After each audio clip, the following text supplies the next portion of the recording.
Feliz sábado, sejam todos bem-vindos a mais um culto de louvor e exaltação ao nosso Deus. Que bom nós estarmos juntos neste sábado, um dia tão especial que o nosso Criador separou para que pudéssemos louvá-lo e engrandecer o seu santo nome. Desejamos que realmente Jesus possa estar com você durante esta manhã, derramando o seu Espírito Santo, para que possamos receber as ricas bênçãos dos céus em nossas vidas. Para nossa reflexão e oração, vamos meditar na palavra de Deus, na carta de Paulo aos Romanos, capítulo 1, versículos 16 e 17.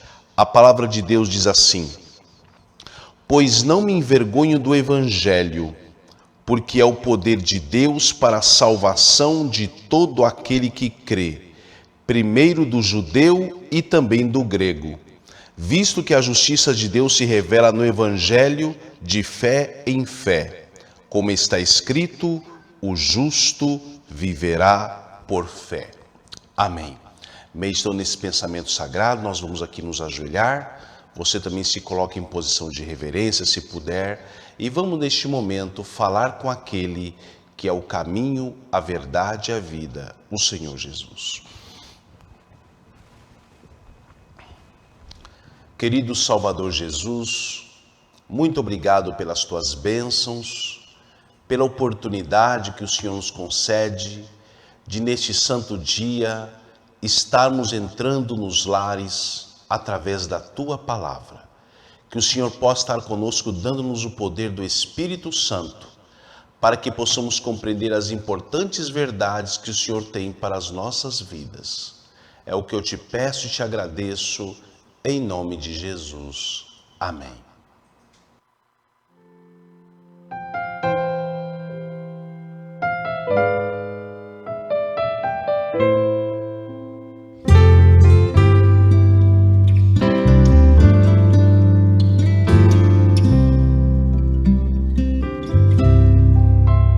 Uma vez pela noite muito triste, me achava no intenso e terrível negror,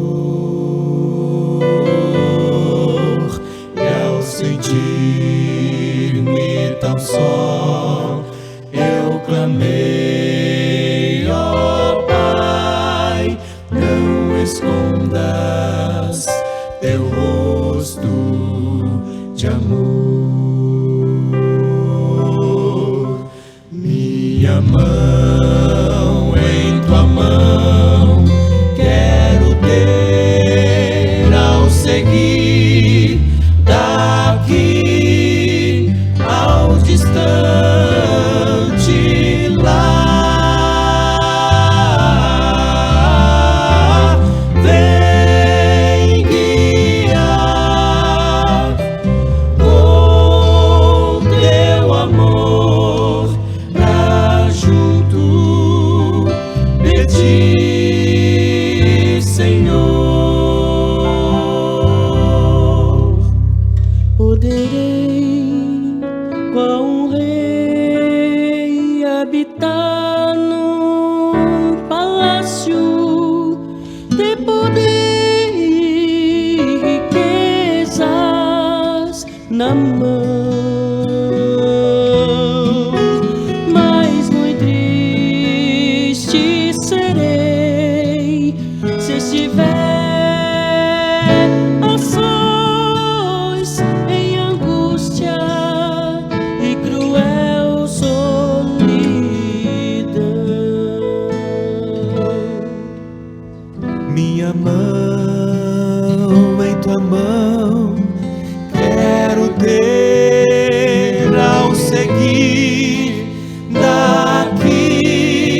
Depois de ouvirmos esse belo hino de louvor ao nosso Deus para fortalecer a nossa energia espiritual, a você que está chegando agora, você que está entrando agora, seja muito bem-vindo, seja muito bem-vinda, sinta-se abraçado por toda a nossa equipe e nós estamos muito felizes em estarmos neste santo sábado para juntos com você louvarmos e engrandecermos o nome do Senhor, desejando que o Espírito Santo possa habitar na sua vida.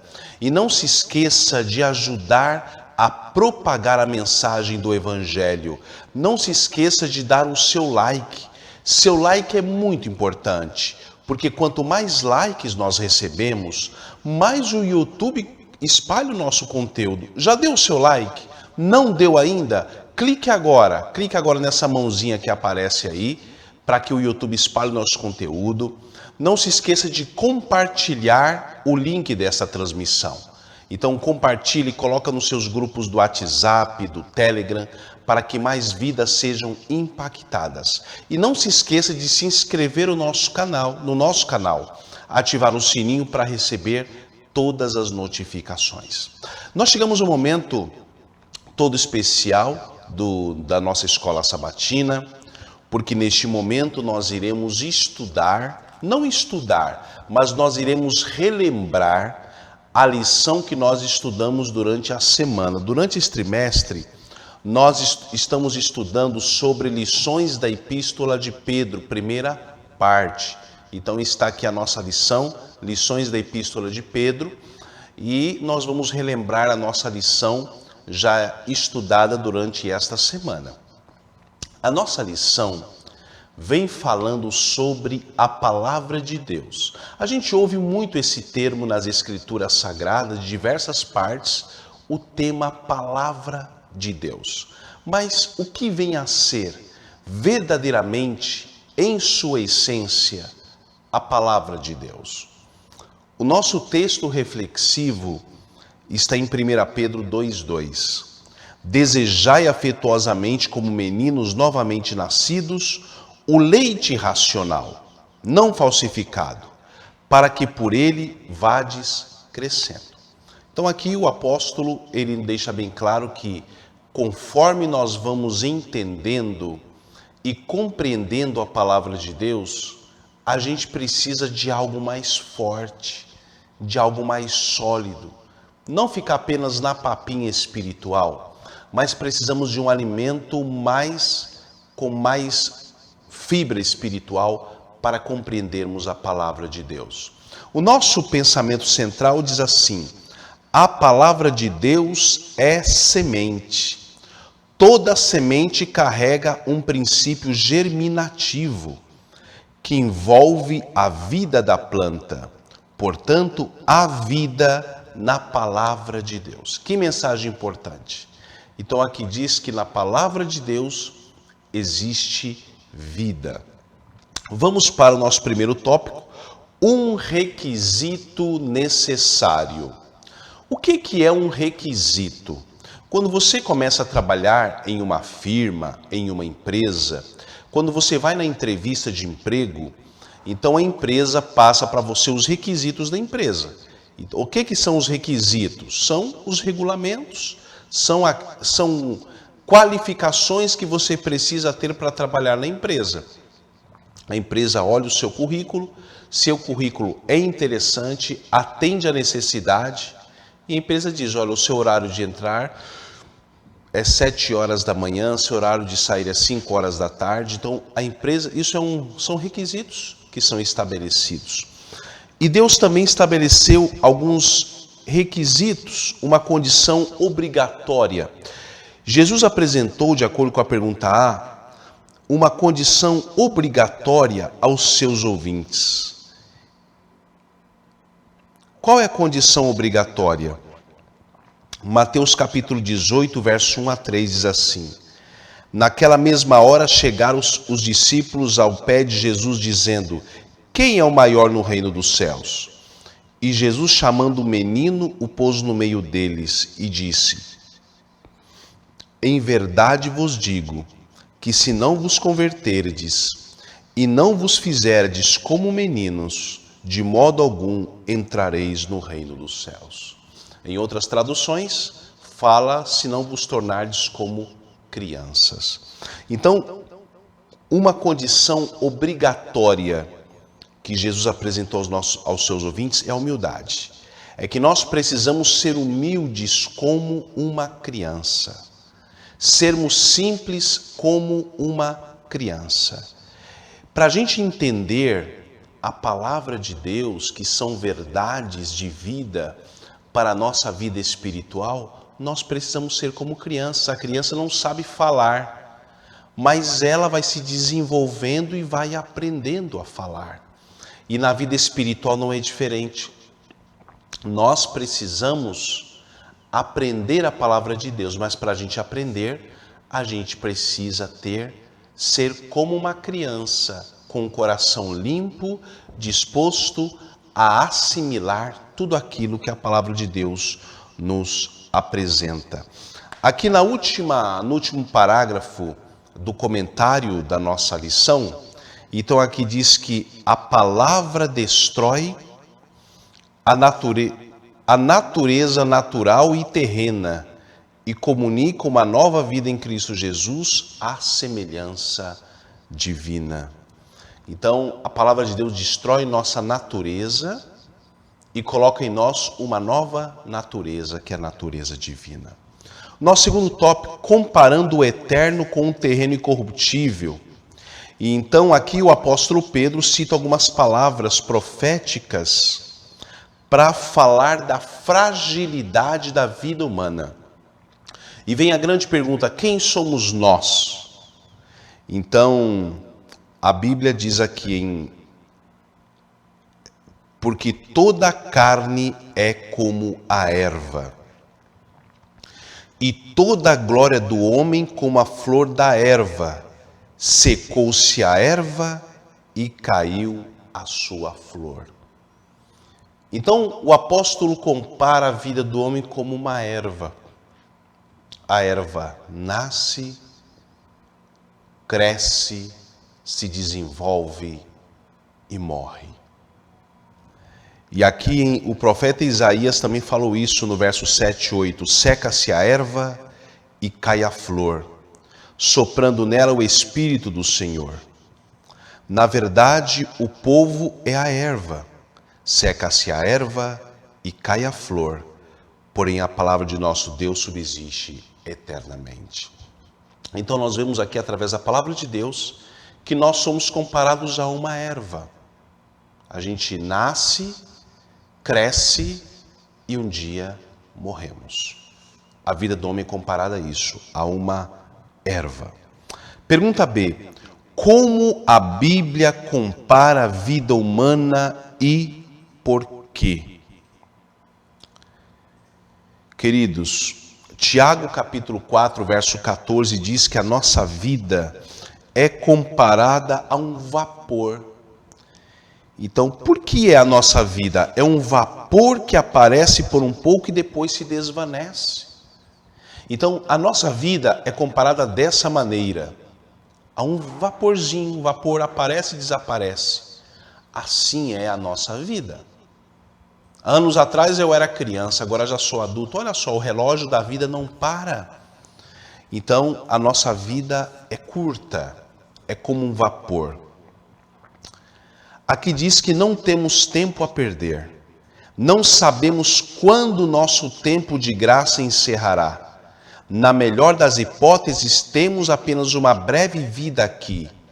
E não sabemos em quanto tempo a flecha da morte atingirá nosso coração. Então, temos que aproveitar para servirmos ao Senhor enquanto estamos com vida. Sermos luzes enquanto estamos com vida. Porque quando a vida se encerrar, estaremos aguardando a bem-aventurada esperança. Pergunta C. Em contraste com a fragilidade da vida humana, que é como a grama que murcha e o vapor que desaparece, e o que é tão eterno quanto Deus. A palavra de Deus é diferente da vida humana. porque a Bíblia diz que ela dura para sempre, de acordo com 1 Pedro 25, a palavra do Senhor permanece para sempre. A vida humana não. Nós temos vida útil. Eu lembro uma vez, quando eu trabalho em determinado campo, uma irmã que aparentemente desfrutava de perfeita saúde, de repente, essa irmã morre. E aí alguém disse assim, muitas vezes nós nos esquecemos que temos vida útil, temos tempo de validade. E essa é uma grande verdade. Mas a palavra de Deus, ela permanece para sempre. O terceiro tópico vem falando sobre removendo os obstáculos. Então, existem alguns obstáculos que nos atrapalham de nós recebermos a palavra de Deus. E o apóstolo Pedro diz aqui em 1 Pedro 2, 1 e 2, deixando, pois, toda malícia e todo engano, e fingimentos, e invejas, e todas as murmurações, desejai afetuosamente como meninos novamente nascidos, o leite racional não falsificado, para que por ele vades crescendo. Então aqui diz que nós temos que deixar toda malícia, toda inveja, toda murmuração. O que é murmuração? Ou quem é o murmurador? É a pessoa que reclama de tudo. Nada está bom para ela. Então, temos que deixar isso aí e tomar o leite racional, ou seja, receber a palavra de Deus na nossa vida. Aqui nós também vemos na palavra de Deus alguns exemplos como a amargura, a hipocrisia, a inveja, que atrapalham as pessoas de receber a palavra de Deus. Por exemplo, em Marcos capítulo 15, verso 10, porque ele bem sabia que por inveja os principais os sacerdotes o tinham entregado. Então, Jesus foi crucificado porque os fariseus tinham inveja de Jesus. Então nós devemos deixar a inveja e toda a malícia.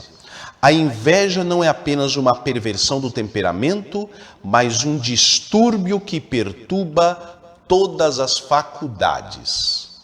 Então aqui o comentário nos diz que a inveja é um distúrbio, não é algo natural, é algo adquirido. E a gente precisa pedir a Deus para nos dar graça para a gente não pegar esse distúrbio. Quarto tópico, desejando o leite verdadeiro da palavra. O apóstolo Pedro aqui nos exorta a nutrir algo. O quê? O apreço pela Bíblia cresce com o seu estudo. Então aqui diz que a gente precisa gostar de estudar a Bíblia. Nós vivemos numa geração, numa sociedade que, independente de religião, não gosta de ler. Vivemos numa era em que as pessoas não gostam de ler. Raras vezes você vê alguém lendo alguma literatura, porque muitas vezes os eletrônicos estão minando nossa mente, e se você não sabe, o uso em excesso de eletrônicos, eles diminuem a nossa capacidade de absorção, deterioram o nosso lombo frontal. Então nós precisamos ter muito cuidado e ler mais livros, mas especialmente a palavra de Deus e menos tecnologia. Isso vai ajudar bastante na nossa absorção. Queridos, pergunta B, cite uma das razões pelas quais as pessoas se recusam a estudar a palavra de Deus. Quais são algumas razões? João 3, 19 e 20 diz que as pessoas amaram mais as trevas do que a luz. Então, por que muitas pessoas não querem receber a palavra de Deus?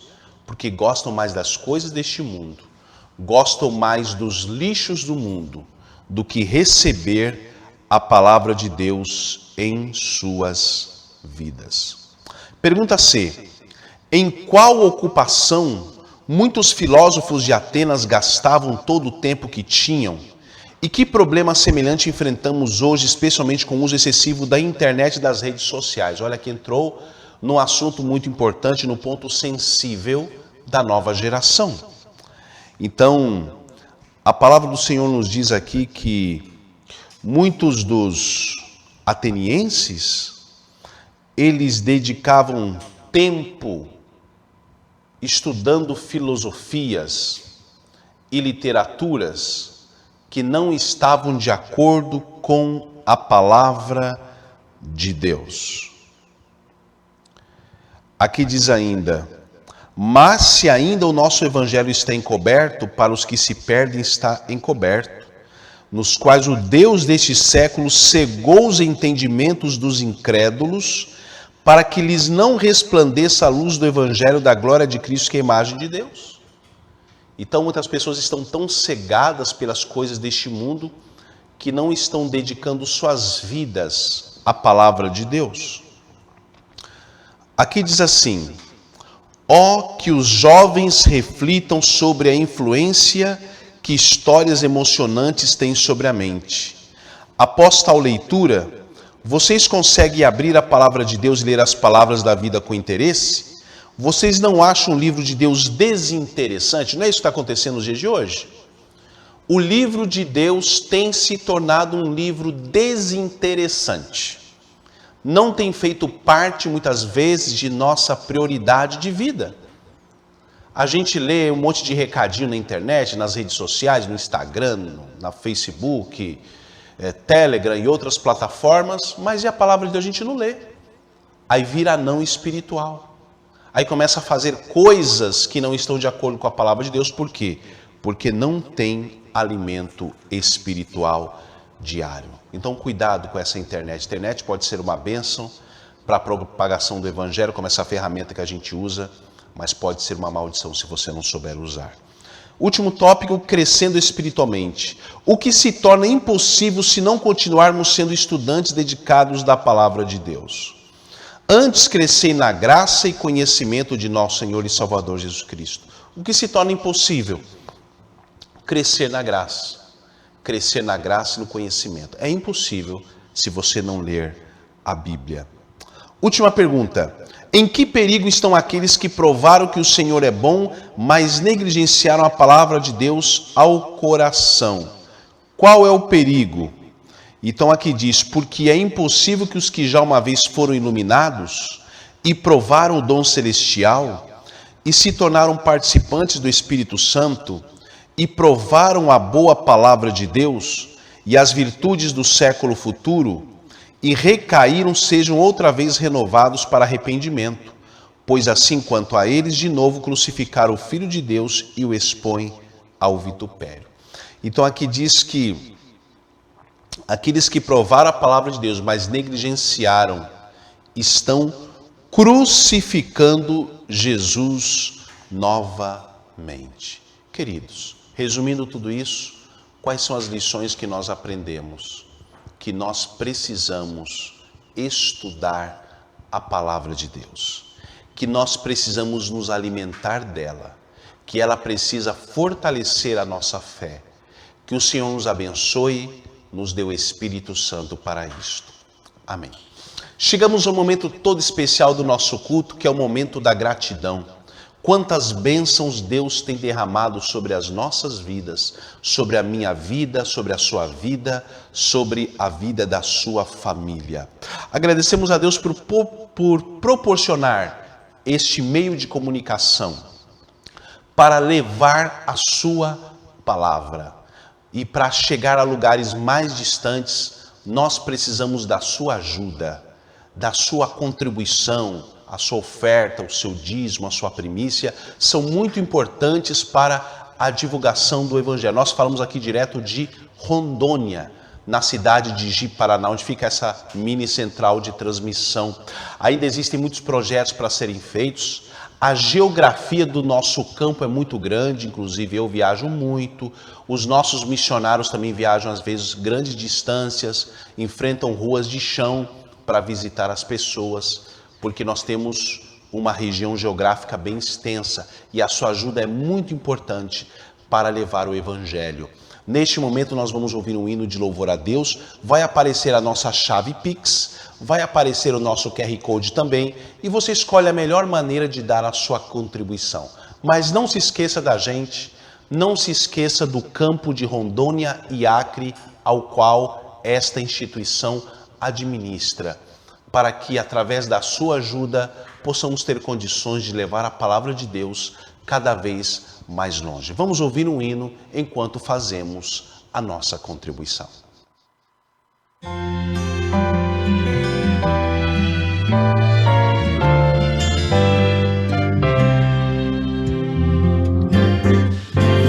Vamos todos juntos semear, a palavra de Deus espalhar, para o mundo que está perdido, vivendo em trevas tão decaído. Vamos juntos levar a esperança para os que não têm confiança, e em nosso viver revelar Jesus, semeando amor e luz.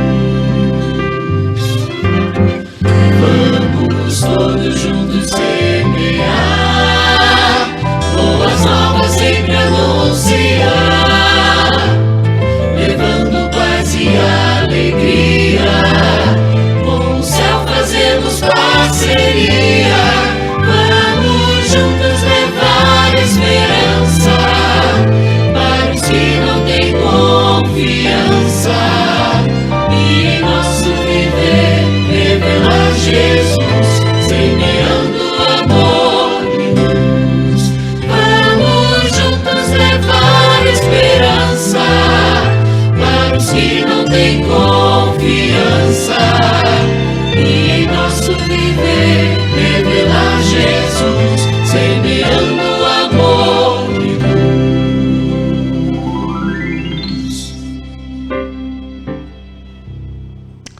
Agradecemos a todos que doaram as suas contribuições, que Deus possa retribuir a cada um em ricas bênçãos para a causa de Deus. Neste momento, nós chegamos a um momento todo especial, que são os minutos da saúde, onde vamos aprender a cuidar do nosso corpo, que é o templo do Espírito Santo. E vamos ouvir neste momento o irmão Heleno Vitorassi, que é o diretor do Departamento de Saúde de nossa instituição para os estados de Rondônia e Acre. Vamos ouvir neste momento. Bom dia, irmãos. Nesta série Minuto Saúde, temos apresentado sempre os benefícios de uma fruta, de um grão, de uma semente. E hoje nós vamos falar sobre os benefícios do coco. Esta fruta tropical, originária da Ásia, e está muito presente aqui em nossa região, aqui no Brasil, principalmente nas regiões litorâneas, né? Onde o coco foi bem adaptado. Você sabia que o coco é o terceiro alimento mais completo do mundo? Se ele é o terceiro mais completo, e o primeiro?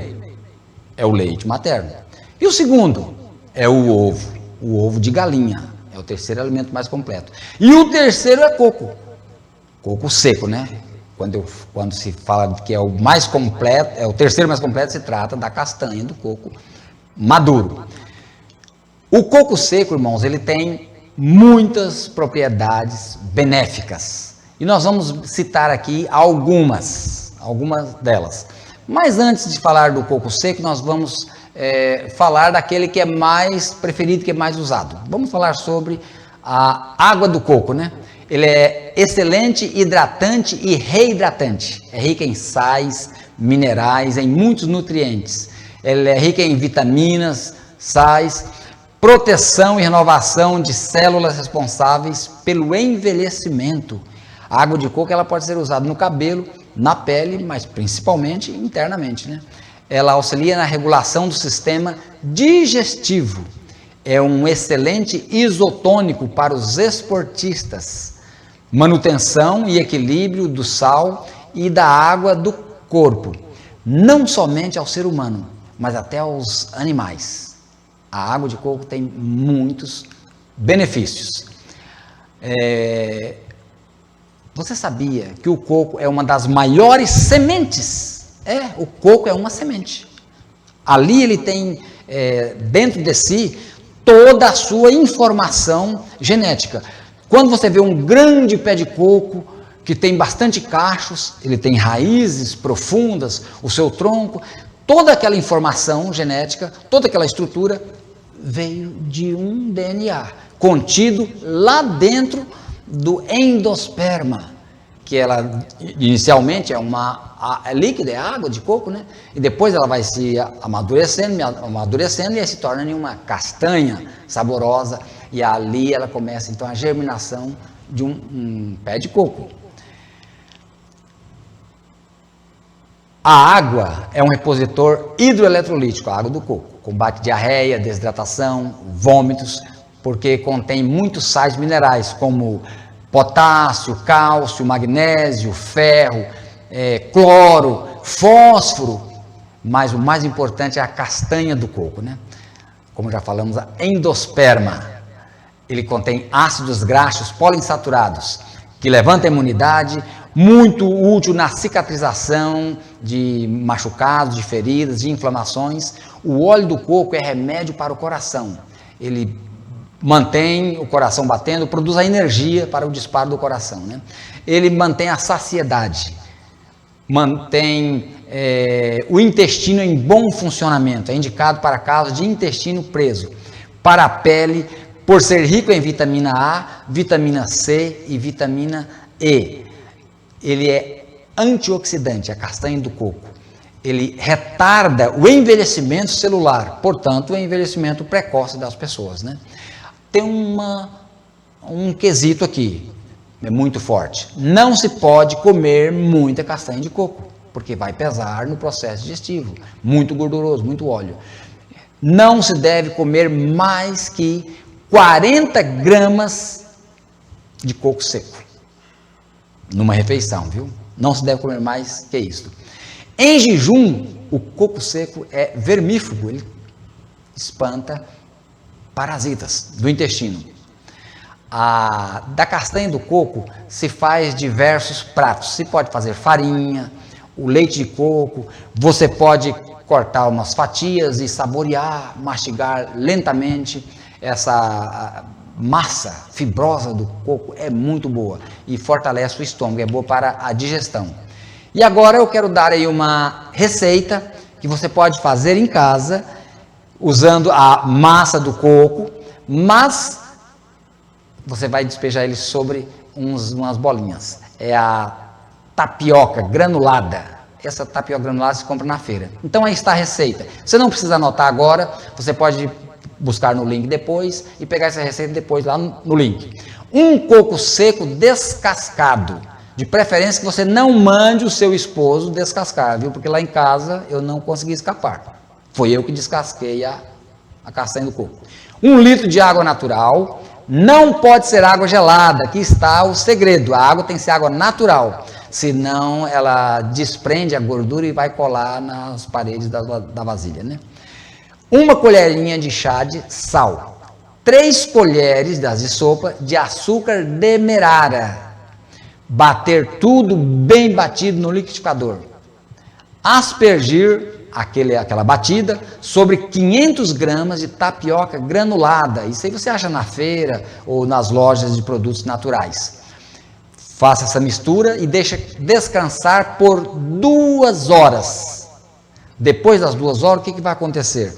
As bolinhas da tapioca granulada, por ser mais leves, elas vão sobrenadar, elas vão subir. Então, quando depois de 2 horas, elas estarão bem hidratadas, é o momento de você mexer, misturar bem, para que fique homogêneo, fica tudo por igual. E aí você vai levar à geladeira e deixar esfriar. E ela vai tomar uma consistência firme, gelatinosa, e aí você vai se servir à vontade, então, no almoço ou em qualquer refeição. O coco vai bem em qualquer refeição. Aí está a receita do coco. Aproveita-o com moderação e verás o resultado. Agradecemos ao irmão Heleno Vitorassi por tão importantes informações de saúde, que possamos cuidar do nosso corpo, que é um dos grandes patrimônios dado pelo nosso Deus, para conservá-lo e cuidá-lo, deixá-lo em perfeito estado de saúde. Chegamos a um momento todo especial e neste momento nós vamos compartilhar a palavra de Deus e nós vamos falar sobre esse tema que vai aparecer para você agora. E o nosso tema de hoje é o poder do Evangelho. Como é que você definiria a palavra poder? O que é poder? O que vem à nossa mente quando ouvimos a palavra poder? Bem, esses dias eu fiz um sermão em uma igreja e eu fiz essa pergunta aos irmãos. O que vem à sua mente quando você ouve a palavra poder? E vários responderam, bem, poder é domínio, autoridade, e todos falaram dentro desse contexto.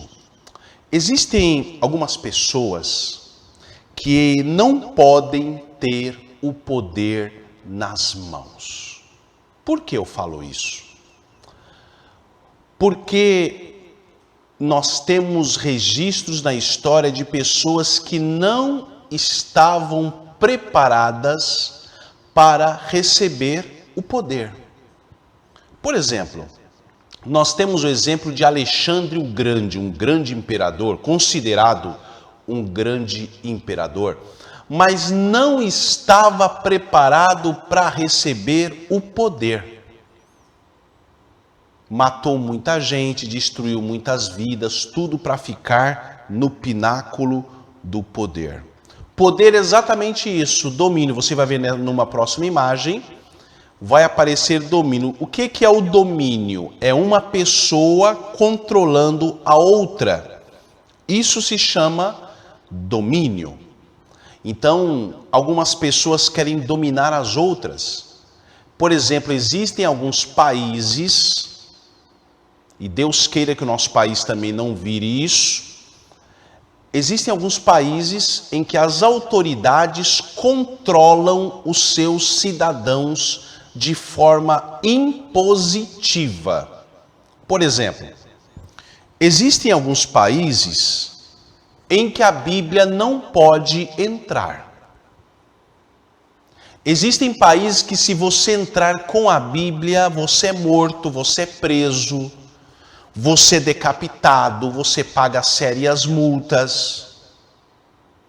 Isso se chama usar uma expressão que a lei chama de abuso de poder. Ou seja, você quer que todas as pessoas sejam iguais a você. E Deus deu algo desde o Jardim do Éden, antes do pecado, chamado liberdade de escolha, livre-arbítrio.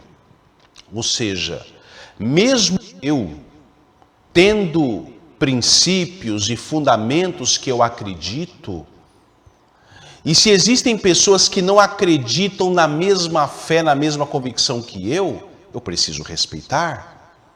Isso faz parte da convivência em sociedade, ou seja, a gente respeitar o espaço do outro e as crenças do outro.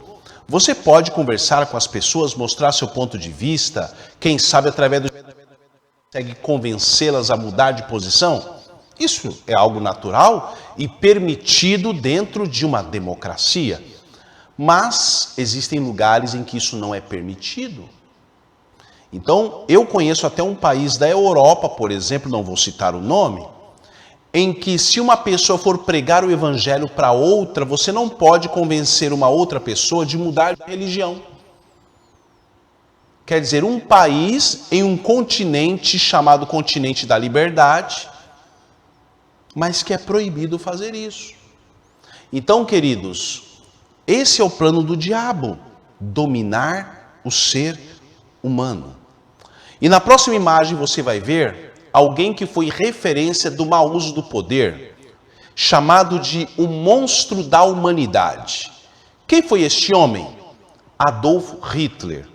Inclusive, os alemães não gostam nem de falar nele. Foi um personagem que causou vergonha à história da Alemanha. E este homem fez atrocidades porque queria que a humanidade, todo mundo pensasse da mesma forma que ele. Mas a gente não veio hoje para falar desse tipo de poder. Nós viemos para falar outro tipo de poder. No Evangelho de Romanos, capítulo 1, verso 16, nós lemos assim: porque não me envergonho do Evangelho de Cristo, pois é o poder de Deus para a salvação de todo aquele que crê, primeiro do judeu e também do grego. O que é o Evangelho? São as boas novas. O que é o Evangelho? É o poder de Deus para a salvação de todo aquele que crê.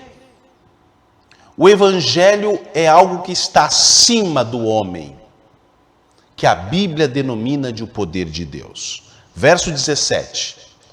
Porque nele se descobre a justiça de Deus de fé em fé, como está escrito, mas o justo viverá da fé, ou por fé, de acordo com outras literaturas.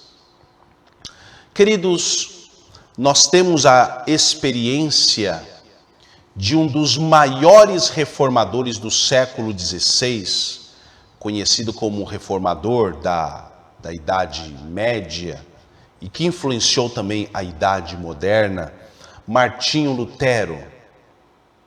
Martinho Lutero foi um homem que lutou muito com Deus, mas quando ele descobriu a Bíblia, que a Bíblia era proibida, ele achou uma Bíblia acorrentada em um convento, se não estou equivocado, foi em Wittenberg. E ele começou a abrir a Bíblia e folhear a Bíblia.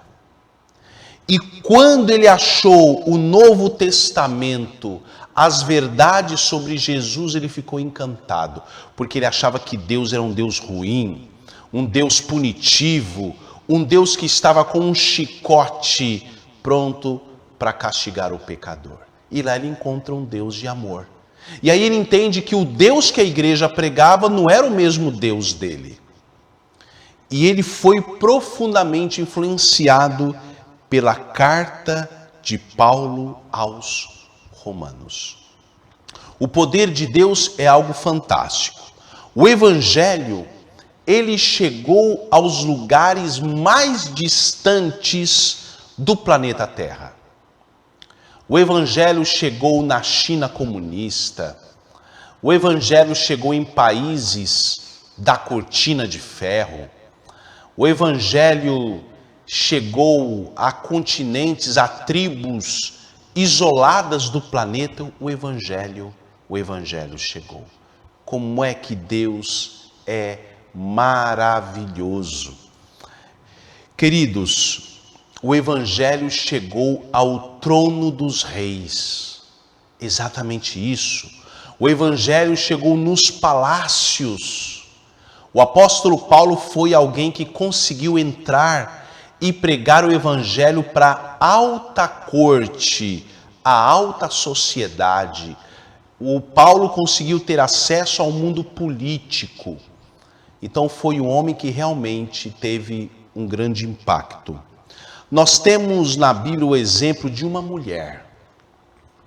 Ela foi um instrumento do céu para testemunhar do rei dos reis.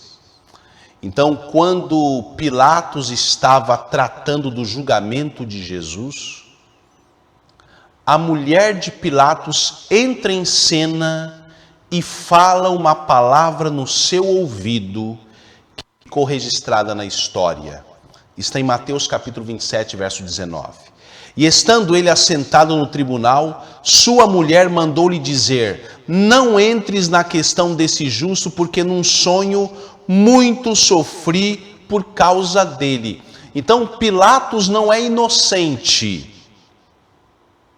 Ele preferiu ficar bem com o povo, ele preferiu ter estabilidade política do que se comprometer com a verdade. E dentro da igreja nós temos um mau exemplo. Foi o exemplo de Arão, quando Moisés foi para o monte receber a lei. Passou 30 dias, Moisés não voltou, muitos achavam que Moisés tinha morrido, e o povo pressiona Arão para fazer o bezerro de ouro. E Arão, para ter a sua estabilidade como líder, para continuar com a sua influência, ele cede. Queridos, no Evangelho de Mateus, capítulo 24, verso 14, a palavra de Deus diz: "E este Evangelho do reino será pregado em todo o mundo, em testemunho a todas as nações, e então virá o fim." Então, o Evangelho precisa ser pregado no mundo inteiro. O Evangelho precisa alcançar todas as nações, para que assim venha o fim. Apesar do Evangelho estar espalhado em várias partes do mundo, mas tem muita gente que não ouviu falar de Jesus. Preste atenção nessa pesquisa. 27% das pessoas do mundo ainda não ouviram o Evangelho. Já percebeu? 27%. É muita gente. Às vezes tem alguém do lado da sua casa que ainda não teve acesso ao Evangelho. Nós vemos muitas vezes os pregadores modernos dizerem: procure a igreja mais próxima da sua casa. Mas você não ouve os pregadores dizerem: procure a verdade. Procure uma igreja que ensine a Bíblia. Procure uma igreja que guarde os 10 mandamentos da lei de Deus. Essa igreja tem que procurar. Queridos, e muitas pessoas preferem o conforto, uma igreja do lado da casa, na rua da casa, do que a palavra de Deus. Nós temos a história de Moisés, um grande líder, cometeu um grave erro. Não vamos ler os textos por questão de tempo, mas em casa você pode abrir sua Bíblia em Êxodo 18, a partir do verso 14. Então Moisés estava sozinho levando a carga do povo. E o seu sogro Jetro falou: Moisés, você vai morrer. Você não vai aguentar. Deus não fez a igreja assim para uma pessoa carregar tudo. Divide as cargas. Coloca líderes de 1000, líderes de 100, líderes de 50, líderes de 30. E eles resolvem os problemas. O que eles não conseguirem resolver, vem para a instância maior. E assim Moisés fez. E foi uma grande bênção. Nesse comentário inspirado diz assim: a igreja deve ajudar pacientemente os recém-convertidos. Os recém-chegados à fé devem receber um trato paciente e benigno. E é dever dos membros mais antigos da igreja coagitar meios e modos para prover auxílio, simpatia e instrução para os que se retiraram conscienciosamente de outras igrejas por amor da verdade, separando-se assim dos cuidados pastorais a que estavam habituados. A igreja tem responsabilidade especial quanto a entender essas almas que seguiram os primeiros raios de luz recebidos. E caso os membros da igreja negligenciem este dever, serão infiéis ao depósito a eles confiados por Deus. Então aqui diz que os membros da igreja devem fazer um trabalho especial aos novos convertidos. Devem ser-lhes ensinados a ter o espírito de missão, de evangelização. Nesse próximo texto, diz assim: onde quer que se desperte um interesse como os que se manifesta agora em: escolham-se homens da maior habilidade para ajudar na série de reuniões. Eles devem entrar de coração na obra de visitar e dar estudos bíblicos aos recém-vindos à fé e aos que estão interessados procurando firmá-los na fé. Os crentes novos devem ser instruídos cuidadosamente, de modo a terem uma clara percepção dos vários ramos da obra confiada à Igreja de Cristo. 1 ou 2 não devem ser deixados sozinhos com a responsabilidade de tal obra. Então aqui fala que a obra de evangelizar é da igreja e não de uma pessoa. Não, o pastor que tem que fazer isso, não é isso. Nós somos um exército. E no exército todos precisam vestir a camisa. Eu me lembro quando eu era pequeno, era um pastor para cuidar conta de 3 estados. Eu morava no Rio de Janeiro. Rio, Minas Gerais, que é um estado enorme, e Espírito Santo. Um pastor. O pastor aparecia na igreja a cada 6 meses, 7 meses, 8 meses. Quem é que preparava os membros para os candidatos ao batismo? A igreja. Quem dava os estudos? A igreja. Mas hoje não. Hoje nós temos crentes mimados. Se o pastor sai e fica muito tempo longe evangelizando, cruzam os braços e deixar de repente nem na igreja vai mais. Então, nós precisamos, como membros da família de Deus, ter a nossa responsabilidade. Vamos evangelizar. Vamos dar estudos bíblicos às almas. Então, a inspiração diz que os membros da igreja devem ser ensinados a manterem-se sozinhos. Ao viajar pelo sul em caminho para as reuniões, viu uma cidade após outra que ainda não havia sido trabalhada. Por quê? Os ministros estão rondando entre as igrejas que conhecem a verdade, enquanto milhares perecem sem Cristo. Então aqui diz que não é dever do pastor, do missionário, ficar só rondando a igreja.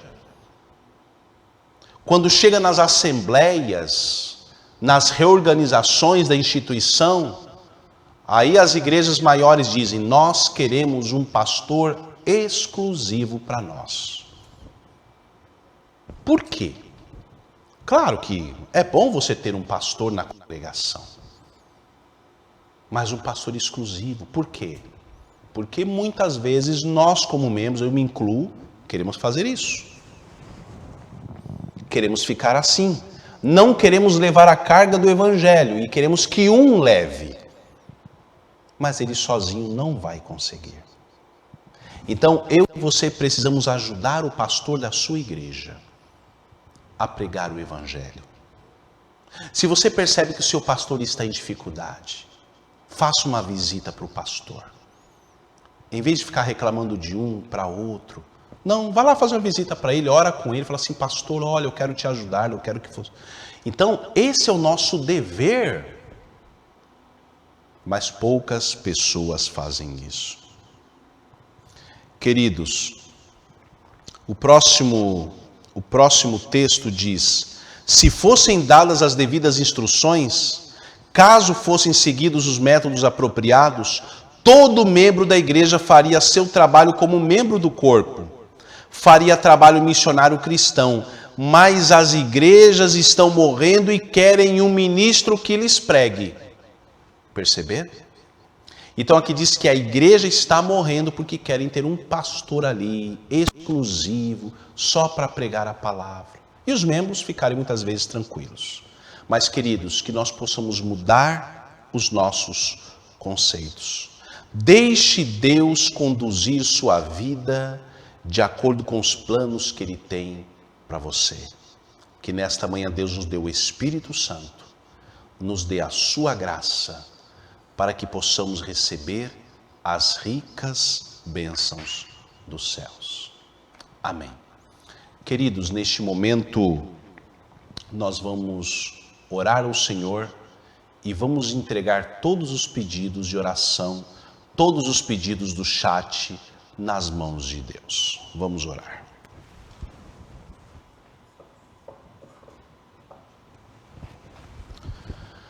Querido Deus, amantíssimo Pai Celestial, muito obrigado pelas tuas bênçãos, pelo teu amor, pela tua misericórdia, por haveres enviado Jesus Cristo ao mundo para morrer pelos nossos pecados.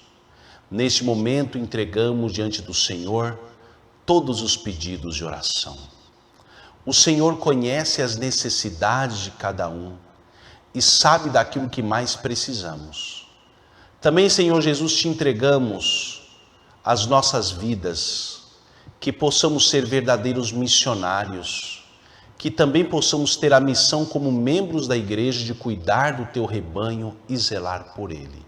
Aumenta a nossa fé, é o que eu te peço e agradeço em nome de Jesus. Amém.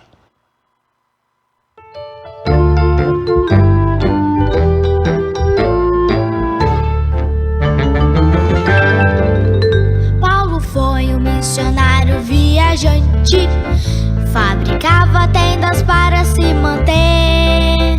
Pregava a todo mundo, seja qual fosse a nação, ensinando ao gentio salvação. Sejam meus imitadores como eu sou de Jesus. Anunciem o evangelho e espalhem sua luz. A coroa da justiça que Jesus nos prometeu, Ele dará para você e eu.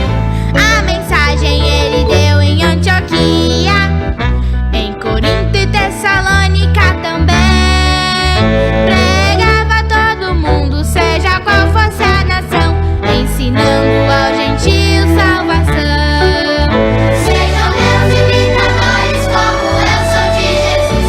Anunciem o evangelho e espalhem sua luz.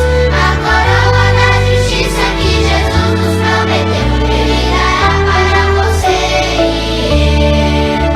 Ele dará para você e eu. Ele dará para você e eu.